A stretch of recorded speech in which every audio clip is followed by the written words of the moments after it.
जय गुरु जी, शुक्राना गुरु जी। सारी संगत को जय गुरु जी। संगत जी, आपको पता है जब गुरु जी हमारे घर पर होते हैं तो गुरु जी हमें कैसे ब्लेस करते हैं, गुरु जी हमारे परिवार की कैसे रक्षा करते हैं। संगत जी, आपको पता है हमें इन सब चीज़ों से दूर रहना चाहिए ताकि गुरु जी हमारे पूरे परिवार को ब्लेस करके रखे। तो वो कौन सी चीज़ है जिससे हमें हमेशा दूर रहना चाहिए? तो चलिए एक आंटी जी का सत्संग सुनाती हूँ जिससे आपको बहुत कुछ सीखने को भी मिलेगा और बहुत प्यारा मैसेज भी मिलेगा।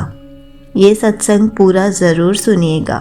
संगत जी, मेरा बेटा वेडनेसडे को अपने दोस्तों के साथ स्कूल से घर आ रहा था तो एक लेडी कार ड्राइव कर रही थी। तो पता नहीं उसे ड्राइविंग नहीं आती थी या फिर कोई और बात थी। संगत जी, मेरे बेटे ने मुझसे आकर कहा, मम्मी आज मेरा बचाव हो गया, वरना पता नहीं आज उस लेडी की कार से मुझे चोट लग सकती थी या फिर कुछ भी हो सकता था। संगत जी, इस तरह गुरुजी ने मेरे बेटे को बहुत बड़े कष्ट से बचा लिया। मुझे इस बात का पूरा यकीन है कि गुरुजी हमारे परिवार के अंग संग रहते हैं और हमारे परिवार की रक्षा करते हैं। थैंक यू गुरुजी, आपका लख लख बार शुक्राना। संगत जी, गुरुजी अपनी संगत के साथ उनके अंग संग रहते हैं। गुरुजी, जिस तरह आपने मेरे बेटे को कष्ट से बचाया, उसकी रक्षा की, ठीक उसी तरह गुरुजी सब पर अपनी कृपा बनाए रखना, सबके अंग संग रहना। संगत जी, अब मैं आपके साथ एक और सत्संग शेयर करना चाहती हूँ। ट्यूसडे को मैं हमारे फैमिली पंडित जी के पास गई थी। सॉरी गुरुपा, आपने पंडितों के चक्रों में पढ़ने से मना किया है, लेकिन गुरुपा मेरी बेटी जब पैदा हुई थी तब हमने उन्हीं पंडित जी से उसकी जन्म कुंडली बनवाई थी। तब उन्होंने बताया था कि मेरी बेटी मांगलिक है। अब मेरी बेटी 21 साल की होने वाली है और अब जब मैं उनके पास गई और उनसे पूछा कि पंडित जी मेरी बेटी मांगलिक है, आपने बताया था जब कुंडली देखी थी, तो बोले मैंने कब बताया, ऐसा तो कुछ भी नहीं है। मेरी समझ में ये नहीं आ रहा कि तब उन्होंने सही बताया था या अब सही बता रहे हैं। सॉरी गुरुपा, आप हमेशा कहते हैं कि हमें इन वहमों में नहीं पड़ना चाहिए। संगत जी, हमने सिर्फ और सिर्फ अपने गुरुपा पर यकीन करना चाहिए।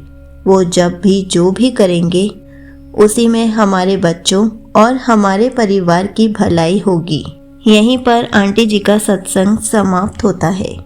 संगत जी, देखा आपने, गुरु जी के होते हुए हमें किसी भी चीज़ की टेंशन नहीं लेनी चाहिए, क्योंकि जिस घर में गुरु जी हैं उस घर को गुरु जी ही संभाल रहे हैं। गुरु जी पूरी फैमिली को ब्लेस करके रखते हैं, पूरी फैमिली का ख्याल रखते हैं, किसी पर कोई भी कष्ट नहीं आने देते और हमें पंडितों के चक्रों में कभी नहीं पड़ना चाहिए, क्योंकि गुरुजी ने ही बोला है अगर हमें आधे ज्ञान वाला पंडित मिल गया तो क्या होगा। इसलिए कभी भी इधर उधर नहीं भटकना चाहिए, हमेशा एक ही रास्ते पर चलना चाहिए। और वो कौन सा रास्ता है?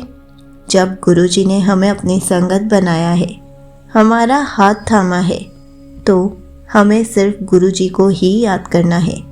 गुरुजी को पूरा दिन याद करते रहने से गुरुजी हमारे अंग संग रहते हैं। गुरुजी का मंत्र जाप सुनना है, गुरुजी के सत्संग सुनने हैं। सत्संग सुनने से हमारे बहुत कष्ट कट जाते हैं और हमें बहुत कुछ सीखने को भी मिलता है। हमें हमारे मन के क्वेश्चन के आंसर्स भी मिलते हैं।